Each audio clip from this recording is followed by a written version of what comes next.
For a long time, my garage door has been the least reliable smart thing in my house. Sometimes it works and sometimes it doesn't.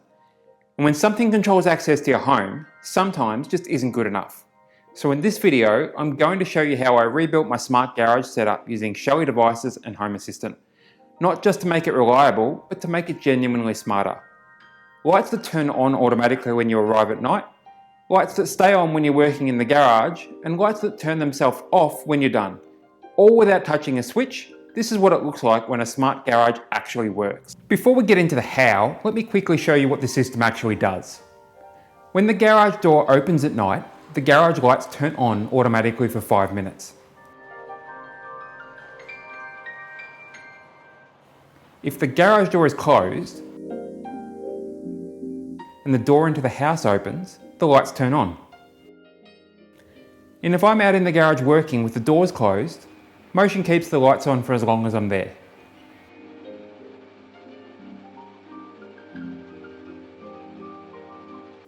Once this was working, I stopped thinking about my garage entirely. And that's the goal. The old setup was flaky. It relied on Wi-Fi, cloud connectivity, and a bit of hope. And when something fails silently, especially something like a garage door, you lose trust in it very quickly. So the goal here wasn't just replacing hardware, it was rebuilding the system around reliability. The garage door itself is controlled by a Shelly 1 Gen 4. This one is connected over Wi-Fi deliberately. I'm using the detached switch input with a wired reed switch left over from my old setup, so Home Assistant always knows whether the door is open or closed. In my case, this Shelly is powered by 24 volts DC. Something to note here is the Australian New Zealand model of the Shelly 1 Gen 4 does not document support for 12 volt or 24 to 48 volt DC power.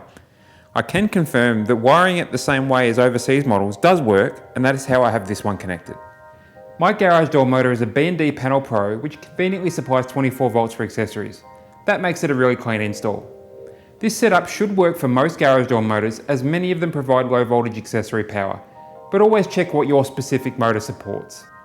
Ideally, I would have liked to have had this Shelly communicate using Zigbee, but right now there's a firmware limitation. The Shelly 1 Gen 4 does not expose the switch input over Zigbee, and I wanted the door state directly on this device to avoid adding another sensor.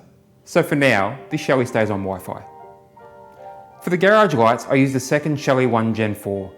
This one is connected over Zigbee.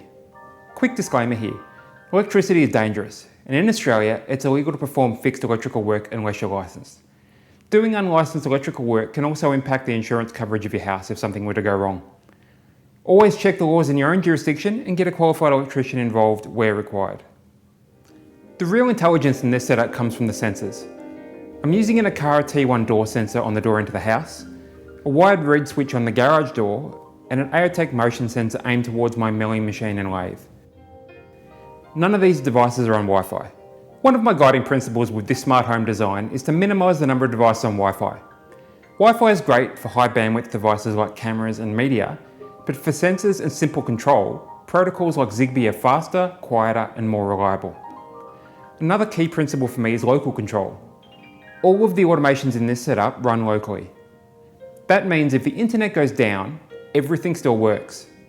The lights still turn on, timers still run, the garage still behaves exactly the same. The only thing I lose is the ability to control it when I'm not home. I'm using a Sonoff Dongle Max as my Zigbee coordinator. It's connected via Ethernet and powered using PoE. I'll link a blog post below if you want more detail on that setup. Here's how everything ties together. When the garage door opens at night, the garage lights turn on for 5 minutes.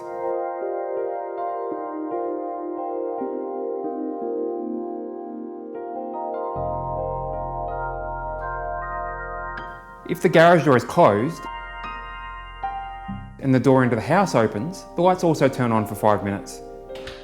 If both doors are closed and the lights are already on, the motion sensor takes over. As long as occupancy is detected, the lights won't start their 5-minute countdown. So the lights stay on as long as I'm working in the garage and turn off automatically when I leave. No switches, no voice commands, no thinking. I'm not going to walk through the automations line by line in this video. There's a detailed blog post linked below with diagrams and logic if you'd like to build something similar.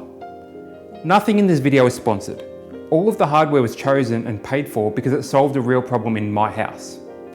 This setup has been completely reliable, The garage does what it should, when it should, and I don't think about it anymore. That's what a smart home should feel like. If you found this video useful, please give it a like. It really helps the channel. There are plenty more practical smart home builds like this coming, as well as upcoming videos on self-hosting and networking. So hit the subscribe button so you don't miss anything. And if you'd automate this differently or have ideas to improve it, leave a comment below. I'm genuinely interested in how other people approach this.